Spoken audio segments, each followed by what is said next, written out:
Hello all, welcome to this video.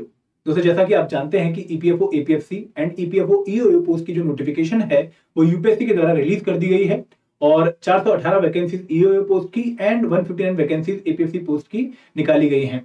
अब दोस्तों, आप में से काफी बच्चे जानना चाहते होंगे कि सर एलिजिबिलिटी कंडीशन क्या है इस एग्जामिनेशन की। दोस्तों, यहाँ पर इस वीडियो में मैं आप लोगों को इन दोनों एग्जाम्स की जो एलिजिबिलिटी है, एज एंड एजुकेशन, उनको बताऊंगा और साथ ही साथ मैं आपको बताऊंगा कि आप लोग अगर फाइनल ईयर स्टूडेंट हैं या फिर अगर आप ईपीएफओ में ऑलरेडी जॉब कर रहे हैं तो आपके लिए क्या यहाँ पर सिचुएशन है। ठीक है, तो ये वीडियो एंड तक पक्का देखिएगा। और आगे बढ़ने से पहले मैं आप लोगों का शेयर करना चाहूंगा एक बहुत ही स्पेशल चीज। दोस्तों, this is the comprehensive guide book to prepare for the APFC examination और आप इसको यूटिलाइज कर सकते हैं फॉर ईओयू एग्जामिनेशन ऑल्सो। आपको जितनी भी क्वेरी है, जितने भी डाउट है रिगार्डिंग एग्जामिनेशन, वो सारे इस गाइड बुक के थ्रू रिजॉल्व हो सकते हैं। हमने यहाँ पे कंप्लीट इन्फॉर्मेशन दी है रिगार्डिंग दिस एग्जामिनेशन की पैटर्न क्या है, सिलेबस क्या है, एलिजिबिलिटी क्या है, ईपीएफओ के बारे में सारी इन्फॉर्मेशन आपको मिलेगी। और सबसे खास बात की यहाँ पर आपको डिकोडेड सिलेबस भी मिलेगा, किस कंपोनेंट में आपको क्या प्रिपेयर करना है ये आपको पता लगेगा। And you can also download solved PYQs of 2002, 2004, 2012 and 2015 APFC paper. दोस्तों, इसको अभी डाउनलोड कर लीजिए, डिस्क्रिप्शन बॉक्स में लिंक दिया गया है, टोटली फ्री है आप लोगों के लिए, लेकिन आप लोगों के स्टडी टेबल में पक्का होनी चाहिए। ठीक है, आगे बढ़ते हैं। दोस्तों, जब मैं एलिजिबिलिटी कंडीशन की बात करता हूं तो बेसिकली हम दो तरह की एलिजिबिलिटीज को नोटिफाई करते हैं। एलिजिबिलिटी में जो पहली एलिजिबिलिटी आती है वो आती है एज की, कि एज लिमिट क्या है, और दूसरी एलिजिबिलिटी आती है एजुकेशन की, कि एजुकेशनल क्वालिफिकेशंस क्या हैं। तो दोस्तों, हम इन दोनों एलिजिबिलिटी की बात करते हैं। सबसे पहले एज की बात करते हैं। तो अगर मैं इन दोनों एग्जामिनेशंस की बात करूं, ईओयू और एपीएफसी, तो इन दोनों ही एग्जामिनेशंस में कोई मिनिमम एज लिमिट नहीं बताई गई है। मतलब ये नहीं बोला गया कि आप 19, 20, 21 या इतने मिनिमम साल के होने चाहिए। तो यहाँ पर मिनिमम एज लिमिट नहीं है, लेकिन मैक्सिमम एज लिमिट यहाँ पर दोनों एग्जामिनेशंस के लिए बताई गई है। अगर मैं ईओयू एग्जाम की बात करूं तो यहां पर जो मैक्सिमम एज लिमिट है for general category student, for unreserved student, वो है 30 ईयर। मतलब अगर आप 17 मार्च 2023, ये कट ऑफ डेट है क्योंकि this is the closing date for the application form. अगर इस दिन आप 30 साल के नहीं हुए हो, छोटे हो, तो आप ये फॉर्म फिल कर सकते हो for the EPFO EOU post also. ठीक है, और जो एपीएफसी एग्जामिनेशन है वहां पर जो मैक्सिमम एज लिमिट बताई गई है वो है 35 ईयर इस कट ऑफ डेट पर, 17 मार्च अगेन। तो अगर आप 17 मार्च को 35 साल के नहीं हुए हो, छोटे हो, तो आप एपीएफसी पोस्ट के लिए फॉर्म फिल कर सकते हो। लेकिन जो 30 से 35 की एज में है वो सिर्फ एपीएफसी के लिए फॉर्म फिल कर सकता है, वो ईओयू के लिए एलिजिबल नहीं है। ठीक है, this age limit is for general category student. अगर मैं बात करूं ओबीसी की, तो यहां पर दोनों ही केसेस में, ईओयू में और एपीएफसी में, ओबीसी एस्पिरेंट को 3 साल की एज रिलैक्सेशन है। मतलब अगर मैं ईओयू की बात करूं तो 33 ईयर तक का अगर ओबीसी कैंडिडेट है तो वो फॉर्म फिल कर सकता है। और अगर मैं एपीएफसी की बात करूं तो यहाँ पर 38 ईयर तक का ओबीसी एस्पिरेंट जो है वो फॉर्म फिल कर सकता है। इसके साथ साथ अगर मैं एससी एसटी एस्पिरेंट्स की बात करूं तो उनके लिए 5 साल की एज रिलैक्सेशन है। मतलब 35 तक वो फॉर्म फिल कर सकते हैं। और जो बच्चे एपीएफसी एग्जाम के लिए टारगेट कर रहे हैं और उनकी अगर मैं एजुकेशन की बात करूं एससी एसटी कैटेगरी के स्टूडेंट्स की, तो वो अगेन +5 मतलब 40 इयर्स तक की एज तक ये फॉर्म फिल कर सकते हैं। तो एक बार मैं दोबारा समराइज कर देता हूं।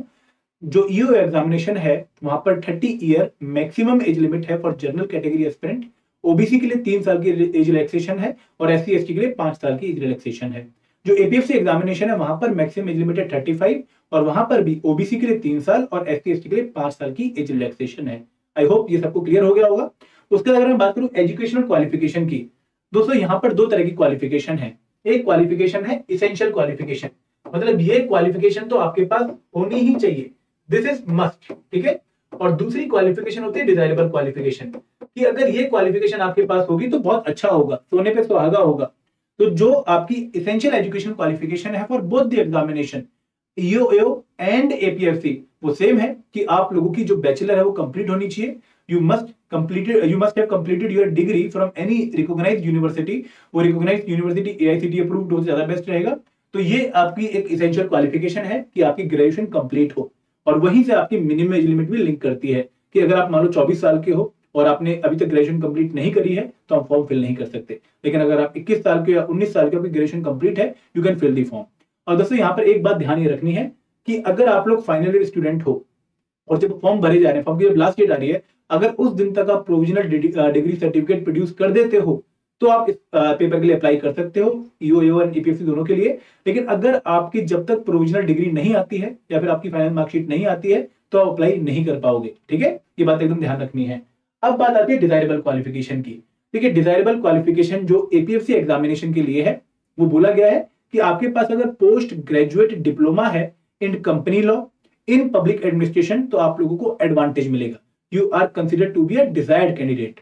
लेकिन उसका बहुत ज्यादा फर्क नहीं पड़ता अगर हम पास्ट ईयर के रिजल्ट देखें। ठीक है, तो आप लोगों को ध्यान ही रखना है कि सबसे इंपॉर्टेंट जो डिजायरेबल क्वालिफिकेशन एपीएफसी के लिए वो क्या है कि आप लोगों के पास post graduate diploma in company law या फिर पब्लिक एडमिनिस्ट्रेशन में अगर हो तो बेटर माना जाएगा। एसेंशियल क्वालिफिकेशन क्या है? ग्रेजुएशन। अब बात करते हैं ईओ एग्जामिनेशन की। देखिए, पिछले बार की नोटिफिकेशन में ईओ में जब हम बात करें तो वहां पर कुछ एसेंशियल क्वालिफिकेशंस मेंशन करी, डिजायरेबल क्वालिफिकेशन मेंशन करी गई थी, जैसे बैचलर डिग्री इन लॉ, ठीक है, या फिर integrated 5 year degree in law हो तो ज्यादा बेटर रहेगा। मास्टर तो बिजनेस एडमिनिस्ट्रेशन में, पोस्ट ग्रेजुएट डिप्लोमा हो मैनेजमेंट या कंपनी सेक्रेटरी या फिर जो सीए या फिर सीएमए, ठीक है, then 2 year experience in administration, in account administration या लीगल मैटर्स पे हो, प्राइवेट जॉब या गवर्नमेंट जॉब, तो इसको डिजायरेबल माना जाएगा। लेकिन दोस्तों, अगर हम डिजायरेबल क्वालिफिकेशन से घबराने लग जाएंगे तो हम शायद प्रिपरेशन उस तरीके से नहीं कर पाएंगे जिस तरीके से हमें करनी है। और यहाँ पर अगर आप पास के रिजल्ट देखो, हमारे पास बच्चे थे ईपीएफसी एग्जाम के भी, ईओ एग्जाम के भी, तो बहुत ज्यादा फर्क नहीं पड़ता है अगर आपके डिजायरेबल क्वालिफिकेशन नहीं है। आपकी जो मेरिट है वो ज्यादा बेस बनाती है आपकी सिलेक्शन का। तो आप लोगों को पढ़ना शुरू करना है, इन डिजायरेबल क्वालिफिकेशन की टेंशन मत लीजिए।